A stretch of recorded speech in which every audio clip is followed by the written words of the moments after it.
tous. Alors une petite vidéo, encore un petit vlog. Alors vous voyez, là je suis avec Bigou devant moi et Théo là derrière. Tout se passe assez bien entre eux et je vais profiter d'un petit moment un peu calme pour vous parler de Bigou. Bigou, elle aurait 2 ans et demi à peu près, ou 3 ans. Sa première famille était une dame d'un certain âge qui, avec le temps, ne pouvait plus s'en occuper. Elle a été récupérée par un couple d'une trentaine d'années dont le monsieur passait pas mal de temps à la maison, mais comme cette petite Bigou a une préférence pour les femmes, il avait un peu de peine à s'en approcher et sa femme qui travaillait beaucoup n'avait pas assez de temps à lui consacrer parce que vraiment il adorait sa femme. En plus elle est tombée enceinte, ça lui faisait beaucoup de stress, donc c'est pour ça qu'ils ont cherché une bonne famille, c'est comme ça que j'ai trouvé donc ce petit amour d'oiseau. Elle est toute douce, elle est toute gentille. Théo est un peu jaloux, mais ça va, il s'accommode très très bien. Et donc je vais voir Bigou et c'est un peu le coup de foudre instantané. C'est un oiseau qui est très calme, qui crie peu par rapport à Théo qui lui crie tout le temps. Elle parle, elle dit 2 mots vraiment en vocable, elle dit bonjour et elle dit chercher. Par contre elle chuchote beaucoup, elle marmonne énormément avec des bonnes Bigou, bonjour petit Bigou, etc.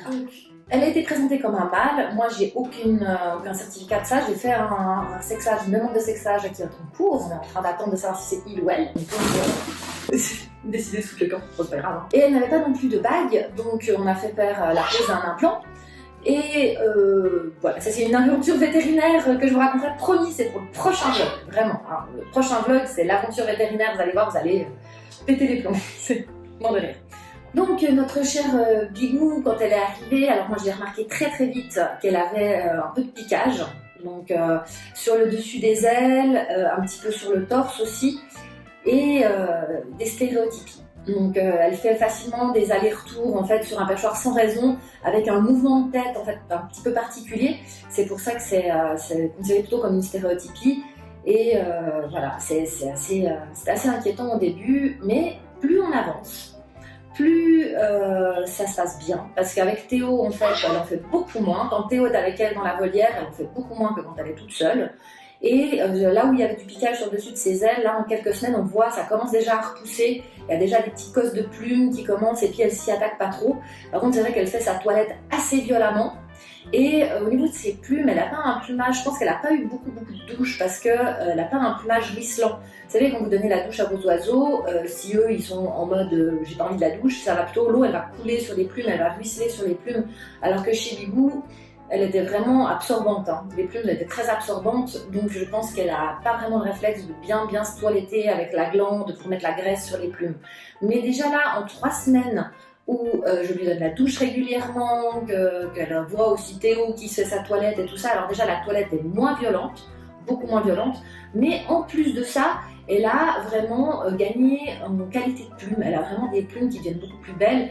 Et d'ailleurs, il y a quelques jours, on a revu ses anciens propriétaires, donc le couple. Hein. Eux-mêmes ont dit, mais elle a déjà changé, elle a des plus belles plumes. Enfin voilà. Donc, c'est vraiment sur une bonne voie. Et au niveau, comme je vous dis, de ces stéréotypies, avant elle en faisait quasiment toutes les heures. Bonjour Théo.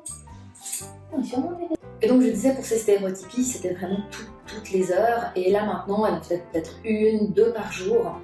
Donc c'est vraiment soulageant. En plus, ces deux-là s'entendent plutôt bien. Hein. Alors lui, il en a un peu rien à faire. On va dire ça comme ça. Hein. Théo, il est... Bonjour. Théo est un peu plus... si elle est là ou pas là, il s'en fiche un peu. C'est un petit peu égal pour lui. Par contre, elle, dès que lui n'est pas là, et que je commence à justement faire des stéréotypies, des allers-retours, et elle a énormément de demandes de contact. Énormément.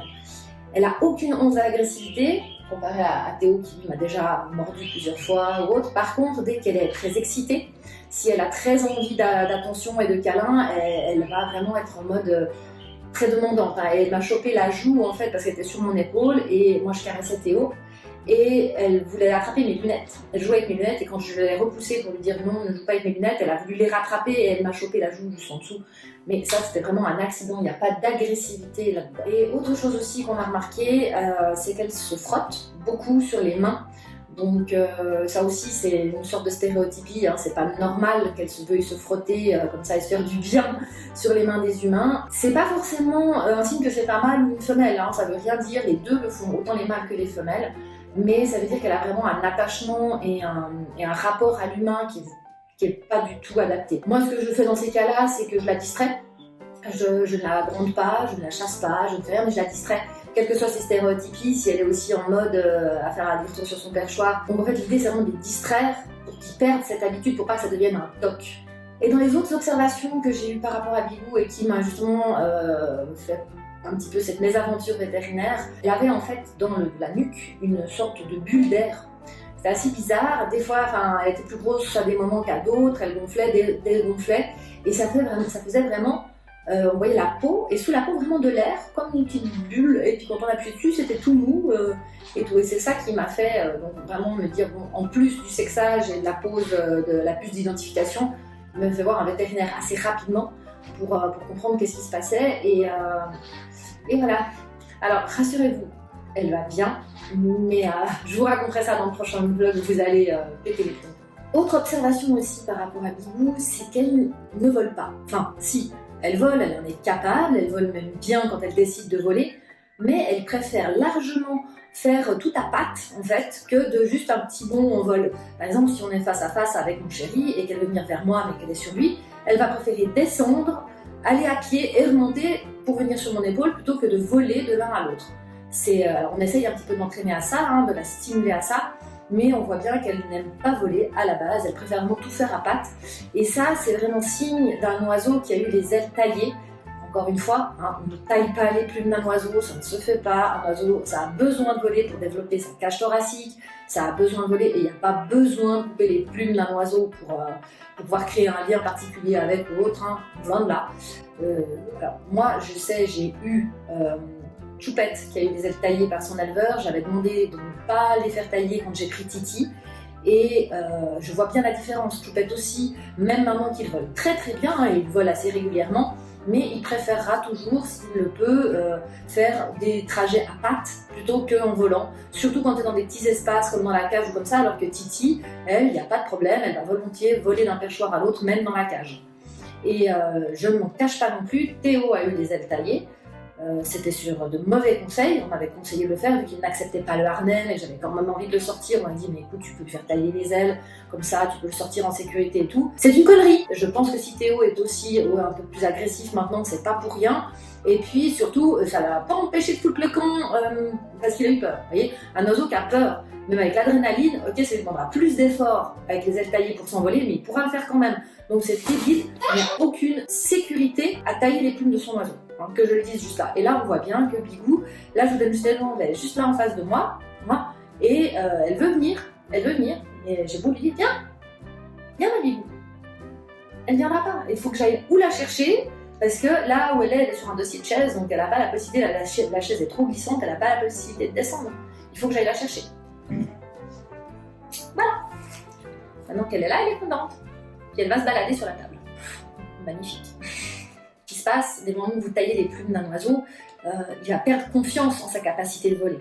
Donc c'est pour ça qu'il va le faire qu'en cas d'extrême urgence, de fuite, de peur ou autre. C'est pour ça que je dis, ça ne sert à rien à part faire un peu de mal à votre oiseau. Alors ça ne fait pas mal, on est d'accord, ça ne fait pas mal au moment où vous coupez, c'est comme nous les cheveux, mais ça fait mal psychologiquement, ça fait mal à sa confiance en lui, ça fait mal à beaucoup de choses. Donc voilà, ne coupez pas les plumes, et on a encore là un bel exemple que ça dénature le fonctionnement normal d'un oiseau qui est de voler, c'est de lui tailler les plumes.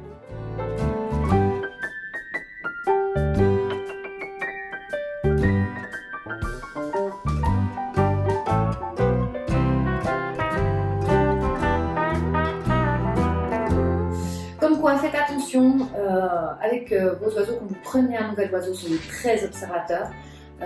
Et moi je vois, et il y a une seule chose que je peux conclure à l'heure actuelle, je ne dis pas, mais quand je vois les deux, comment ils se comportent, autant Bigou en présence de Théo qui se calme sur ses stéréotypies, qui se calme sur sa toilette, qui fait attention à elle, etc. Quant à Théo, lui qui prêtait pas spécialement attention à Bigou, hein, c'est un petit peu ce qu'on pourrait croire, mais par contre il est quand même beaucoup moins criard, il crie quand même. On va pas se mentir, quand on part ou comme ça, mais ça dure plus des heures et des heures comme ça durait avant.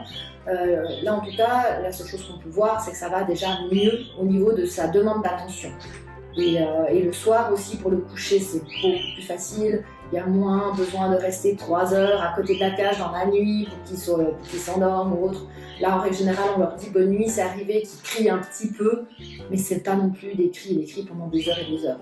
Et donc moi, ce que j'en conclus, c'est que même 2 oiseaux qui sont en parfaite harmonie avec l'humain, qui aiment les humains et qui sont en contact avec eux, sont toujours beaucoup plus équilibrés s'ils sont à 2. Et ça, pour moi, c'est très important. Et on voit bien que l'un et l'autre s'apportent mutuellement des choses et que même si on dit oui, mais je suis tout le temps avec mon oiseau, il est tout le temps avec moi, il n'y a pas forcément besoin qu'il soit à 2. Ben, moi, je vois que oui. Hein, même si j'ai cru pendant très longtemps que je pourrais apporter tout ce que Théo a besoin sans qu'il ait besoin de congénères, ben, je me suis trompée. Que ce soit autant pour les petits calopsites que pour les grands perroquets. Enfin voilà, ma conclusion actuellement, donc voilà pour le petit vlog 3, hein, des petites nouvelles comme ça, un petit peu qui est Bigou et comment ça se passe. Donc voilà, je suis très contente que vous suiviez cette petite série avec moi. Si vous avez des questions, n'hésitez pas, hein, vous me les posez en commentaire, j'y répondrai volontiers.